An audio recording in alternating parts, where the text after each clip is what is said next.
والصلاة والسلام على نور الأولين والآخرين أما بعد فأعوذ بالله من الشيطان الرجيم بسم الله الرحمن الرحيم وتعاونوا على البر والتقوى ولا تعاونوا على الإثم والعدوان آمنت بالله صدق الله العظيم وبلغنا رسوله النبي الكريم ونحن على ذلك لمن الشاهدين والشاكرين والحمد لله رب العالمين شاہ ہست حسین بادشاہ ہست حسین شاہ ہست حسین بادشاہ ہست حسین دی ہست حسین دی پناہ ہست حسین سرداد نداد دست در دست یزید حقا کی بنا لا الہ ہست حسین جوش ملیحہ آبادی کہتے ہیں بار الہ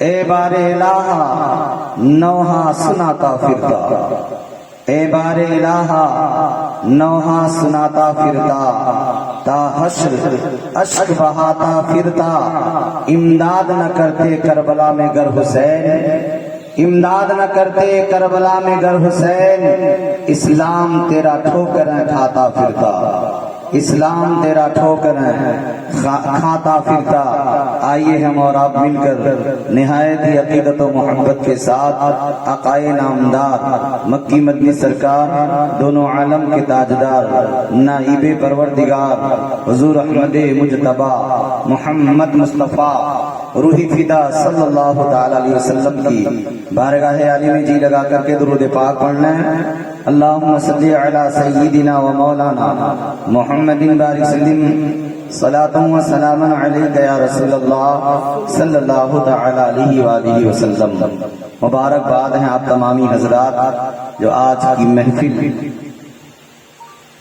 امام حسین رضی اللہ تعالیٰ عنہ کے نام سے منسوب رچائے ہیں بسائے ہیں اللہ تعالیٰ اسے قبول و مقبول فرمائے اور ہم سب کو اس کا بہتر سے بہتر بدلہ عطا فرمائے امام حسین رضی اللہ تعالیٰ عنہ کی شان و رفعت و بلندی شہادت کے بارے میں ہر سال ہم اور آپ سنتے ہیں علماء اہل سناتے رہتے ہیں بس ضرورت اس بات کی ہے جو بھی تقریریں ہوں ان پر عمل کرنے کی کوشش کی جائے تقریریں بہت ہوتی ہیں عمل نہیں ہوتا ہے اور صرف واہ واہ کر لیے نعرہ لگا لیے اور صبح پتہ چلا کہ کوئی اثر نہیں ہے تو پھر وہ تقریر سننے اور سنانے کرنے اور کرانے سے کیا فائدہ ہوگا ضرورت اس بات کی ہمارے اندر عمل کی بیداری ہو مسجدوں کو دیکھا جائے تو صرف بوڑھے بوڑھے نظر آتے ہیں کیا یہی امام حسین کی محبت ہے کیا کربلا والوں کی محبت یہی ہے جس حسین نے کربلا کی سرزمین پر حالت سجدہ میں اپنی گردن کو اللہ کی بارگاہ میں پیش کر دیا اور ایسا سجدہ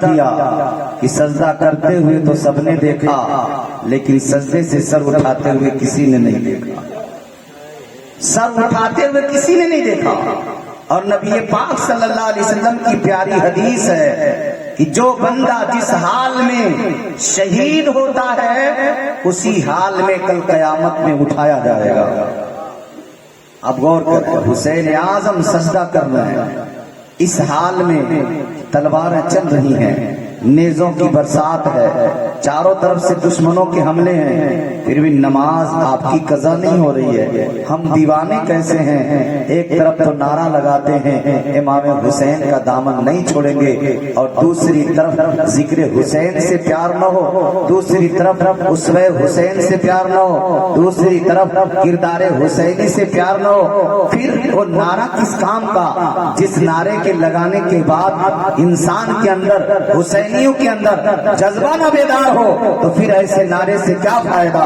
ذکر کی محفلیں سجانے سے کیا فائدہ؟ اگر ماں بہن بیٹیوں کے اندر تبدیلیاں نہ پیدا ہوں تو پھر ایسی محفلوں کرانے سے کیا فائدہ؟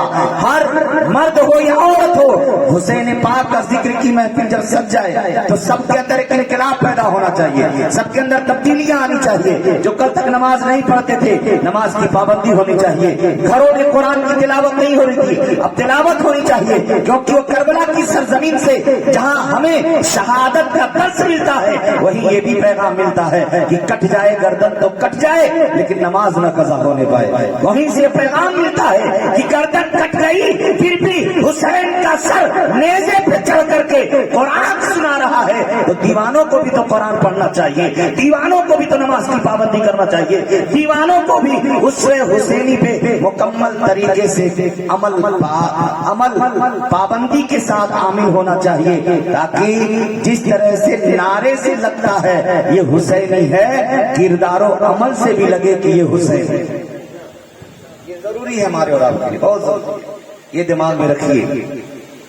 بڑی اچھی اچھی نعت اور منقبت آپ حضرات سماعت کر چکے ہیں، اور الحمدللہ جو بھی نعت خواں آئے سب کی آواز انداز بڑا اچھا ہے۔ اللہ تعالیٰ ان سبھی مداحان خیر الانام کے لب و لہجوں کو سلامت رکھے، آواز کو سلامت رکھے، اور یہ عقیدت، محبت اور نعت پڑھنے کا جو ہنر ہے اس ہنر کو برقرار رکھے، اور اپنی آواز کے ذریعے پوری دنیا کو نبی پاک صلی اللہ علیہ وسلم کی مدح سرائی کر کے سب کے دلوں کو محظوظ کرنے کی توفیق بخشے، اور تا حیات نبی پاک صلی اللہ علیہ وسلم کے ذکر میں دل لگائے۔ محترم حضرات، دو تین شعر میں بھی پڑھنے کی کوشش کر رہا ہوں، اس کے بعد حضرت امام حسین رضی اللہ تعالیٰ عنہ کی شان شہادت بیان کرنے کی کوشش کی جائے گی۔ ایک شاعر لکھتے ہیں، چاہتے آپ تو خود دوڑ کے آتا پانی، چاہتے آپ تو خود دوڑ کے آتا پانی، چاہتے آپ تو خود دوڑ کے آتا پانی، چاہتے آپ تو خود دوڑ کے آتا پانی، یا حسین یا حسین یا حسین آپ کی ٹھوکر سے نکلتا پانی، یا حسین آپ کی ٹھوکر سے نکلتا پانی، اور ایڑیاں اپنی زمین پر جو رگڑتے اصغر، ایڑیاں اپنی زمین پر جو رگڑتے اصغر، ایڑیاں اپنی زمین پر جو رگڑتے اصغر، ایڑیاں اپنی زمین پر جو رگڑتے اصغر، کربلا کربلا کربلا تیرے سنبھالے نہ سنبھلتا پانی، کربلا تیرے سنبھالے نہ سنبھلتا پانی، اور کیا تھی اوقات پلا دیتا جو دریا پانی، کیا تھی اوقات پلا دیتا جو دریا پانی، کیا تھی اوقات پلا دیتا جو دریا پانی، کیا تھی اوقات پلا دیتا جو دریا پانی، میرے عباس میرے عباس میرے عباس نے دریا کو پلایا پانی، میرے عباس نے دریا کو پلایا پانی۔ اور بڑے اچھے انداز میں شاعر لکھتے ہیں، آسماں گر تجھے شبیر اشارہ کرتے، آسماں گر تجھے شبیر اشارہ کرتے، آسماں گر تجھے شبیر اشارہ کرتے، آسماں گر تجھے شبیر اشارہ کہتا ہے دل یہ کہتا ہے کہ دن رات برستا پانی، دل یہ کہتا ہے کہ دن رات برستا پانی۔ اور ایک بڑا زبردست شاعر نے شعر لکھا اس انداز میں اور فرماتے ہیں یا علی شیر خدا آپ کے بیٹے شبیر، یا علی شیر خدا آپ کے بیٹے شبیر، یا علی شیر خدا آپ کے بیٹے شبیر، یا علی شیر خدا آپ کے بیٹے شبیر، حکم دے دیتے اگر حکم دے دیتے حکم دے دیتے تو سورج سے نکلتا پانی، حکم دے دیتے تو سورج سے نکلتا پانی، یا حسین آپ کی ٹھوکر سے نکلتا پانی، یا حسین آپ کی ٹھوکر سے نکلتا پانی۔ درود پاک پڑھیں اللہم صلی علی سیدنا مولانا محمد بارک صلاۃ و سلام علیک یا رسول اللہ صلی اللہ تعالی علیہ وآلہ وسلم۔ ایک سوال پیدا ہوتا ہے کہ امام حسین رضی اللہ تعالیٰ عنہ کو شہید ہوئے لگ بھگ 1385 سال ہو چکے ہیں، لیکن 1385 سال گزرنے کے بعد بھی گاؤں گاؤں میں گھر گھر میں حسین کی یاد تازہ، گھر گھر میں حسین کا نام زندہ ہے۔ حالانکہ حسین اعظم سے پہلے بھی بہت سے نبی کے صحابہ شہید کیے گئے، لیکن جس طرح سے تذکرہ حسین اعظم کا ہو رہا ہے اس طرح سے کسی کا نہیں ہو رہا۔ نبی پاک صلی اللہ علیہ وسلم سے پہلے بنی اسرائیل میں بہت سے انبیاء کو شہید کر دیا گیا۔ حضرت زکریا کی شہادت کتنے زبردست انداز میں، حضرت یحییٰ کی شہادت کس طرح سے ہے کہ ایک کی گردن کاٹ کر بادشاہ کے سامنے پیش کیا جا رہا ہے، ایک کے بدن پر آری چلا دی جا رہی ہے، کیسی شہادت ہے حضرت زکریا اور یحییٰ کی۔ لیکن جو شہادت شہرت حضرت امام حسین کی شہادت کی ہے وہ کسی اور کی شہرت کیوں نہیں ہے؟ آخر وجہ کیا ہے؟ آج جگہ جگہ امام حسین کا تذکرہ ہے، جہاں محرم کا چاند نظر آ گیا امام حسین کا تذکرہ، جدھر دیکھو ادھر حسین کا تذکرہ، گھر گھر میں حسین کا تذکرہ، گاؤں گاؤں میں حسین کا تذکرہ، شہر شہر میں حسین کا تذکرہ، صوبہ صوبہ میں حسین کا تذکرہ، ملک ملک میں حسین کا تذکرہ، پوری دنیا میں حسین کا تذکرہ، ہر سال یہ تذکرہ ہوتا ہے۔ اور مجھے امید ہے یہ تذکرہ، یہ محفلیں، یہ یادیں آج نہیں کل نہیں صبح قیامت تک ہوتی رہیں گی۔ آخر ایسا کیوں ہے؟ اس کا ایک مختصر سا جواب ایک بہترین بندے نے اس طرح دیا ہے۔ مثال کے طور پر محمد شکیل اختر نظامی آپ کے گاؤں میں آیا تقریر کے لیے، آپ نے فون کیا، بابو غلام غوث صاحب نے مجھے فون کیا، مولانا شکیل آپ کو آنا ہے، مولانا قیس رضا نے کہا مولانا شکیل آپ کو آنا ہے، ہم نے کہا ٹھیک ہے آپ کا فون آیا ہے انشاءاللہ ہم ضرور پہنچیں گے۔ اور جیسے میں گاؤں پہنچا، پہنچنے والا تھا، راستے میں میرا راستہ روک دیا گیا، کہا مولانا شکیل تم مغلہا میں نہیں جا سکتے ہو، تم نہیں جا سکتے ہو۔ کہا رے بھائی جاؤں گا کیوں نہیں، مجھے بلایا گیا ہے۔ روکنے والوں نے کہا ہم نہیں جانتے ہیں کس نے بلایا ہے، کس نے فون کیا ہے، اگر آگے بڑھتے ہو تو تمہاری خیریت نہیں ہے، اگر آگے بڑھتے ہو تو تمہاری گردن بھی کاٹ دی جائے گی، اگر آگے بڑھتے ہو تمہاری اولاد کو کاٹ دیا جائے گا، اگر آگے بڑھتے ہو تمہارے خاندان کو نیست و نابود کر دیا جائے گا۔ اب مولانا شکیل ہے وہ ڈٹا ہوا ہے، نہیں مجھے بلایا گیا ہے، میں آ گیا ہوں، اب میں کسی سے ڈروں گا نہیں، مجھے پہنچنا ہے۔ لیکن چاروں طرف سے راستہ گھیر کر کے، چاروں طرف سے یہاں تک کہ جن گاؤں والوں نے مجھے بلایا وہ بھی میرے دشمن بن گئے، وہ بھی کہہ رہے ہیں اب ہم آپ کا ساتھ نہیں دے سکتے، اب ہم آپ کی تیمارداری نہیں کر سکتے، اب ہم آپ کی حفاظت نہیں کر سکتے، اب ہم آپ کو پناہ نہیں دے سکتے۔ اب مولانا شکیل در در بھٹک رہا ہے، در در بھٹک رہا ہے، پناہ دینے والا کوئی نہیں ہے، حفاظت کرنے والا کوئی نہیں ہے، بچانے والا کوئی نہیں ہے، سب کے سب دشمن بن چکے ہیں، میری جان کے بھی دشمن،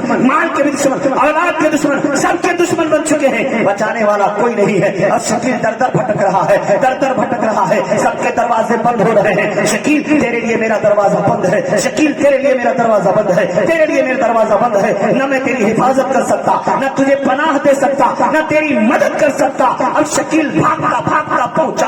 راستے میں قاری غیاث الدین صاحب سے ملاقات ہوئی. کہا مولانا شکیل کیا ہوا, کیوں بھاگ رہے ہو, کہاں جا رہے ہو؟ کہا کیا کروں, پورے گاؤں کے لوگ میرے دشمن بنے ہوئے ہیں. بلایا ان لوگوں نے, فون کیا ان لوگوں نے, لیکن یہی میرے دشمن بن گئے ہیں. یہی تک نہیں, میرے جان کے بھی دشمن ہیں, مال کے بھی دشمن ہیں, اولاد کے بھی دشمن ہیں. قاری غیاث الدین نے کہا مولانا شکیل گھبراؤ مت, مولانا شکیل گھبراؤ مت, کوئی ساتھ دے یا نہ دے میں تمہارا ساتھ دوں گا. کوئی تمہیں بچائے یا نہ بچائے میں تمہیں بچاؤں گا. کوئی تمہیں پناہ دے یا نہ دے میں تمہیں پناہ دوں گا. مولانا غیاث الدین صاحب نے کہا مولانا شکیل میں نے وعدہ کر لیا ہے آپ کو بچانے کی میں بتاؤں گا, آپ کو پناہ دینے کی میں پناہ دوں گا, آپ کو بچانے کی میں ضرور اسے آپ پناہ دوں گا اور دے کر کے رہوں گا. اللہ اکبر. اس کی مثال ایک اور آسان میں آپ کو سمجھا رہا ہوں. مولانا غیاث الدین صاحب گزر رہے تھے. ایک بہت بڑا تالاب ہے, تالاب کے کنارے خوبصورت خوبصورت بچے کھیل رہے ہیں. انہی میں ایک لاجواب بچہ ہے جس کا چہرہ لاجواب ہے, جس کا انداز لاجواب ہے, جس کی ہر ہر ادا لاجواب ہے, جس کے چلنے کا انداز لاجواب ہے, بولنے کا انداز لاجواب ہے, سب سے نرالا ہے, سب سے ہنسی ہے, سب سے خوبصورت ہے. وہ خوبصورت بچہ انہی بچوں میں کھیل رہا ہے اور تالاب میں پانی لبالب بھرا ہوا ہے. وہ بچہ کھیلتے کھیلتے پیچھے کی طرف جا رہا ہے. قاری غیاث الدین دیکھ رہے ہیں کہ بچے کو اگر بچایا نہ گیا تو بچہ کہیں تالاب میں گر نہ جائے. اگر تالاب میں گر جائے گا تو بچانے والا ہے کوئی نظر نہیں آ رہا ہے, کوئی بچا نہیں پائے گا, کوئی ساتھ نہیں دے پائے گا, بچہ گرے گا, ڈوب کر مر جائے گا. مولانا غیاث الدین اپنی حرکت بڑھا دیے کہ لگ رہا بچہ گر جائے گا. آخر دیکھتے دیکھتے وہ بچہ تالاب کے اندر گر گیا. مولانا غیاث الدین دوڑے, اگر بچائیں گے نہیں تو بچہ مر جائے گا, بچہ ڈوب جائے گا, بچہ ہمیشہ کے لیے ختم ہو جائے گا. اور مولانا غیاث الدین قاری صاحب نے نہ اپنی عمر کو دیکھا, نہ اپنی طاقت کو دیکھا, نہ اپنے جسم کو دیکھا, نہ اپنی قوت کو دیکھا, نہ اپنے بدن کو دیکھا, بلکہ انہوں نے بچے کو بچانے کے لیے تالاب میں چھلانگ لگا دی ہے. تالاب بڑا گہرا ہے, بچے کو پکڑا, بچے کو باہر پھینک دیا, لیکن خود کو تالاب میں ڈبو دیا ہے, خود کی جان دے دی, بچہ بچ گیا. مولانا قاری غیاث الدین صاحب نے اپنی جان دے کر بچے کو بچا لیا. بچہ کنارے تٹ پر کھڑا مسکرا رہا ہے کہ میرا بچانے والا محسن مجھے تو بچا لیا لیکن خود کی جان دے دیا ہے, خود کو ڈبو دیا, مجھے بچا لیا. اب وہ بچہ ایمانداری سے بتائیے گا, جوان ہوتے جائے گا, جدھر جائے گا یہی تو کہے گا مجھے بچانے والا کوئی اور نہیں ہے, قاری غیاث الدین ہے. اپنے گاؤں سے دوسرے گاؤں میں جائے گا یہی تو کہے گا مجھے بچانے والا قاری غیاث الدین ہے. اپنے ملک سے دوسرے ملک میں جائے گا یہی تو کہے گا مجھے بچانے والا اور کوئی نہیں بلکہ قاری غیاث الدین ہے. مطلب یہ وہ بچہ اپنے گاؤں سے نکلا, گورکھپور پہنچا, اعلان کر رہا ہے بچانے والا قاری غیاث الدین ہے. گورکھپور سے نکلا, دلی کی سرزمین پر گیا, اعلان کر رہا ہے بچانے والا قاری غیاث الدین ہے. دلی سے بمبئی نکلا, کہا بچانے والا مجھے قاری غیاث الدین ہے. دلی سے آگے نکل کر, بمبئی سے آگے نکل کر پاک کی سرزمین پر پہنچا, اعلان کر رہا ہے مجھے بچانے والا قاری غیاث الدین ہے. پاک سے نکلا, افریقہ گیا, امریکہ گیا, تبت گیا, چین گیا, جاپان گیا, دھیرے دھیرے پوری دنیا میں پہنچا اور پوری دنیا میں پہنچ کر یہی کہہ رہا ہے وہ تو ڈوب رہا تھا لیکن قاری غیاث الدین نے اپنی جان دے کر مجھے بچا لیا.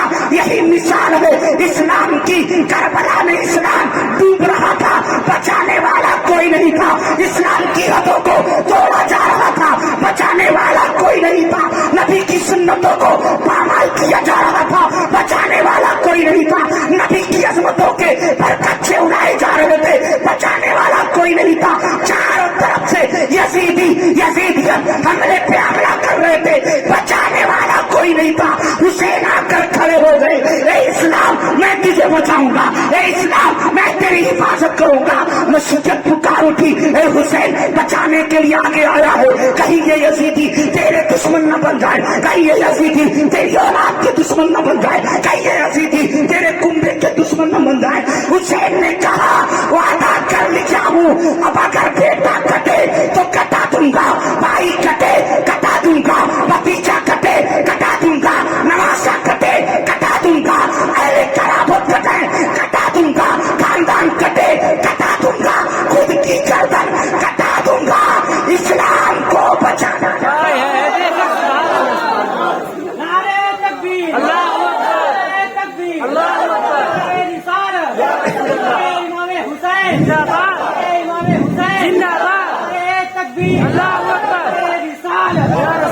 حسین اعظم نے پکار کر کہا اسلام میری گردن کٹے تو کٹ جائے تجھ کو بچاؤں گا. دنیا جانتی ہے حسین نے گردن کٹا دی, اولاد کو کٹا دیا, سب کو کٹا دیا. حسین اپنی جان دے کر اپنا خون بہا کر اسلام کی جڑوں کو مضبوط کر رہے ہیں. خود کٹ گئے, اسلام بچا. اب پیار سے بولو, جہاں جہاں جہاں جہاں اسلام ہوگا وہاں وہاں میرے حسین کا نام ہے. جہاں جہاں جہاں جہاں اسلام ہوگا وہاں وہاں حسین کا نام ہوگا. کیونکہ اسلام تجھے بچایا حسین نے, اسلام تجھے زندگی دی حسین نے, اسلام تیری حفاظت کی حسین نے, اسلام تجھے پناہ دیا ہے حسین نے. تو جب پناہ دینے والا اپنے کو مٹا دیا اور جو پناہ پا چکا تو جہاں جہاں جائے گا پناہ دینے والے کو یاد ہے. یہی وجہ ہے, یہی وجہ ہے جگہ جگہ حسین کا نام, جگہ جگہ حسین کا تذکرہ, جگہ جگہ خاندان نبوت کا تذکرہ, جگہ جگہ. وجہ کیا تھی؟ وجہ یہی ہے آپ نے سنا ہے, کیا بھی ہے, کرتے بھی ہیں, پڑھتے بھی ہیں, پڑھاتے بھی ہیں. وہ کیا ہے, آخر کیوں ایسا ہوتا ہے؟ جب ہم نماز پڑھتے ہیں, جب نماز پڑھتے ہیں اور جب درود کی بات آتی ہے تو ہم آل ابراہیم پر درود پڑھتے ہیں اور آل محمد پر, آل ابراہیم پر درود پڑھتے ہیں اور آل محمد پر درود پڑھتے ہیں. بات کیا ہے؟ اس کو سمجھا دیا ڈاکٹر اقبال نے, اس کو سمجھایا ڈاکٹر اقبال نے. عجیب ساد اور رنگی ہے داستان حرم, عجیب ساد اور رنگی ہے داستان حرم. نہایت جس کی حسین ابتدا ہے اسماعیل. اس کو سمجھیں اور نماز کو دیکھیں. بات کیا ہے؟ نماز میں صرف ابراہیم کی آل اور آل محمد پر درود کیوں, اور کسی کی آل پر درود کیوں نہیں, اور کسی کی طرف پر درود کیوں نہیں؟ آل ابراہیم اور آل محمد پر ہی کیوں درود؟ تو یہی کہا ڈاکٹر اقبال نے. بات کو سمجھنا ہے تو سمجھو. ایک قربانی کا آغاز مینا میں کیا حضرت ابراہیم نے, جس کی تکمیل نہ ہو سکی, جس کی تکمیل نہ ہو سکی. دنیا نے دیکھا, بچے کو لٹایا ابراہیم نے, چھری چلا دی بیٹے کی گردن پر, لیکن رب کو بیٹے کی گردن کٹانا منظور نہ تھا بلکہ ابراہیم کا امتحان لینا منظور تھا. امتحان میں ابراہیم کامیاب ہوئے, لیکن روح مصطفیٰ تڑپ گئی میرے خدا. جس قربانی کی تکمیل نہ ہوئی اب اسی قربانی کی تکمیل تیرے نبی کا نواسا کربلا کی سرزمین پر کرے گا. جس کی ابتدا ابراہیم نے کی ہے اسی کی انتہا میرا حسین کرے گا, میرا حسین کرے گا, میرا حسین کرے گا. اور کیوں نہ کریں, کیوں نہ کریں؟ کون حسین, کون حسین؟ آج تو ایسے ایسے مفتی پیدا ہو گئے ہیں جو بہت سارے واقعات کا انکار کر دے رہے ہیں. ایسے ایسے مفتی, حضرت مفتی جلال الدین رحمہ جیسا اس علاقے میں کون مفتی تھا, ان کی بھی باتوں کا انکار کیا جا رہا ہے. حضرت علامہ صدر الافاضل نعیم الدین مراد آبادی علیہ رحمت و رضوان صاحب تفسیر خزائن العرفان, ان کی بھی باتوں کا انکار کیا جا رہا ہے. آج اگر کسی کو تھوڑی سی شہرت کیا مل گئی تو لگتا ہے اب ہم سے بڑا کوئی عالم ہے ہی نہیں, ہم سے بڑا کوئی مفتی ہے ہی نہیں. ابھی 2 دن پہلے ایک مفتی صاحب تقریر کر رہے تھے, بڑے چیخ چیخ کر کے, چلا چلا کر کے. مسلم کا واقعہ غلط, ان کے بچوں کا واقعہ غلط, زغرا کا واقعہ غلط. زغرا نام کی کوئی بچی ہی نہیں تھی. آخر اس آدمی نے کیا پڑھا تھا؟ کیا امام حسین کے بچوں میں زغرا کا نام نہیں آتا ہے؟ آتا ہے. لیکن آج کا مفتی اس طرح سے بدماشی کر رہا ہے جو سارے واقعات کو اثر نہ مٹانے کی کوشش کر رہا ہے. میں کہتا ہوں مفتی, تو حسین کے بچوں کے نام کو مٹا کر یہ مت سمجھ کہ تو واقعے کو مٹا رہا ہے, بلکہ ایک بہت بڑی داستان جس کی شروعات حضرت ابراہیم نے کی تھی, جس کی انتہا حضرت حسین نے کی ہے, جس حسین کے قتل اور شہادت کی خبر کسی اور نے نہیں بلکہ مصطفیٰ جان رحمت نے دی ہے، بچپنے نے دی ہے۔ وہ پورے واقعات کو تم مٹانے کی کوشش کر رہا ہے، لیکن اتنا جان لے جس کے نام کو، جس کے مال کو، جس کی زندگی کو اور جس کی زندگی کی قربانیوں کو قرآن پیش کر رہا ہو، تیری اوقات نہیں ہے کہ تو حسین کی یادوں کو مٹائے، حسین کے تذکروں کو مٹائے، حسین کے اولادوں کے واقعات کو مٹائے، کیونکہ ایسے واقعات ہیں جو آج سے نہیں صدیوں سے چل رہے ہیں اور انشاءاللہ صبح قیامت تک رہے گا، لیکن اس میں جو لغویات پکے جاتے ہیں اور جو خلوص سے کام لیا جاتا ہے وہ غلط ہے۔ واقعات اپنے جگہ درست ہیں۔ حضرت امام حسین رضی اللہ تعالیٰ عنہ کیوں نہ قربانی پیش کریں، کس نے پالا ہے، کس نے سنوارا ہے اور کس نے آپ کو اس لائق بنایا ہے، یہ بھی تو دیکھیں۔ ایک بہت بڑی کتاب ہے، 9 جلدوں میں وہ کتاب میرے پاس موجود ہے، اس کتاب کا نام ہے الاصابہ فی تمیز الصحابہ۔ اس کتاب کا نام ہے الاصابہ فی تمیز الصحابہ۔ بیان کرنے والے کوئی عام صحابی نہیں ہے بلکہ وہ صحابی رسول ہیں جن کو پوری دنیا حضرت ابو ہریرہ کے نام سے جانتا ہے۔ روایت کرنے والے حضرت ابو ہریرہ، انداز کتنا نرالا ہے، کہتے لوگوں حسین کو دیکھنا چاہتے ہو دیکھو، حسین بچپنے کے عالم میں، عمر بڑی کم ہے، بہت کم عمر کے ہیں۔ جب چھوٹے چھوٹے بچے ہمارے ہوتے ہیں، ماں باپ کس طرح کبھی انگلی پکڑتے ہیں، کبھی ان کے ہاتھ پکڑ کر ایسے ٹائٹ کرتے ہیں، کبھی ان کو اپنے سینے پہ لیتے ہیں، کبھی کندھے پہ لیتے ہیں، کبھی کندھے پہ بٹھا لیتے ہیں، کبھی سر پہ لے لیتے ہیں، کبھی سینے پہ لیتے ہیں، کبھی پیٹ پہ لیتے ہیں، کبھی ماں باپ اپنے پیروں پہ اپنے بچوں کے پیر کو رکھ کر اس کو جھولا جھلاتے ہیں۔ ایسا ہوتا کہ نہیں ہوتا؟ حضرت ابو ہریرہ کہتے ہیں میری نگاہوں نے دیکھا مصطفیٰ جان رحمت ہے، امام حسین بچپنے کے عالم میں نازک پھول جیسا بدن ہے، پنکھڑی جیسے ان کے ہاتھ، ان کے لب ہیں، نبی پاک امام حسین کے دونوں پنجوں کو اپنے ہاتھ میں پکڑے ہیں اور ایسے اٹھاتے ہیں جیسے اٹھایا امام حسین نے اپنے دونوں قدم کو نبی کے دونوں قدم کے اوپر رکھ دیا۔ نبی کے قدم پر حسین کے دونوں قدم نبی اور کھینچتے ہیں۔ اب حسین چڑھنے کی کوشش کر رہے ہیں، ابھی چلنے کے لائق نہیں تھے لیکن چڑھنے کی کوشش کر رہے ہیں۔ اب حسین کے قدم نبی کے دونوں پیروں پر اور نبی کھینچتے ہیں، حسین کے دونوں قدم نبی کے دونوں ران پر اور نبی نے کھینچا، نبی کے دونوں قدم حسین کے دونوں قدم نبی کے پیٹ پر نبی نے اور کھینچا، حسین کے دونوں قدم نبی کے سینے پر نبی نے اور اوپر کیا، حسین کے دونوں قدم نبی کے کندھے پر نبی نے اور کیا، حسین کے دونوں قدم نبی کے سر مبارک پر۔ یہ کیسا انداز ہے یار، مصطفیٰ جس کو اس طرح کھلا رہے ہیں کہ نواسے کا قدم کبھی اپنے قدم پر، نواسے کے قدم کبھی اپنے رانوں پر، نواسے کے قدم کبھی اپنے پیٹ پر، نواسے کے قدم کبھی اپنے سینے پر، نواسے کے قدم کبھی اپنے کندھے پر، نواسے کے قدم کبھی اپنے سر پر۔ معاملہ کیا ہے؟ تو میرا دماغ گیا کس طرف گیا؟ میں نے ایک واقعہ پڑھا تھا جب نبی کریم نے مکہ کو فتح کیا، اور جب مکہ کو نبی نے فتح کیا اور ہاتھ میں ایک چھڑی ہے، جب خانہ کعبہ کے اندر گئے اس میں بت رکھے ہوئے ہیں، ہر بت کو نبی اپنے ہاتھ کے چھڑ سے گراتے جا رہے ہیں، تب تک ایک بت اونچائی پر تھا جہاں نبی کے ہاتھ نہیں پہنچ رہے ہیں، تو اس میں حضرت علی بھی تھے۔ حضرت علی کہتے یا رسول اللہ میں جھک جاتا ہوں، میرے پیٹھ پہ آپ سوار ہو کر اس بت کو گرا دیں۔ تو نبی نے فرمایا اے علی میں مانتا ہوں تم خیبر شکن ہو، میں مانتا ہوں تم اسد اللہ ہو، میں مانتا ہوں اللہ کے شیر ہو، میں مانتا ہوں لا فتح الا علی لا سیف الا ذو الفقار، میں مانتا ہوں، لیکن اے علی نبوت کا بوجھ نہیں اٹھا پاؤ گے، اے علی نبوت کا بوجھ نہیں اٹھا پاؤ گے، اے علی میں جھکتا ہوں، تم میری پیٹھ پر بیٹھ جاؤ اور گرا دو اس بت کو۔ راوی کہتے ہیں نبی جھک کے علی نبی کے پیٹھ پر کھڑے ہو گئے، بت کو گرا دیا۔ نبی نے پوچھا علی کیا حال ہے،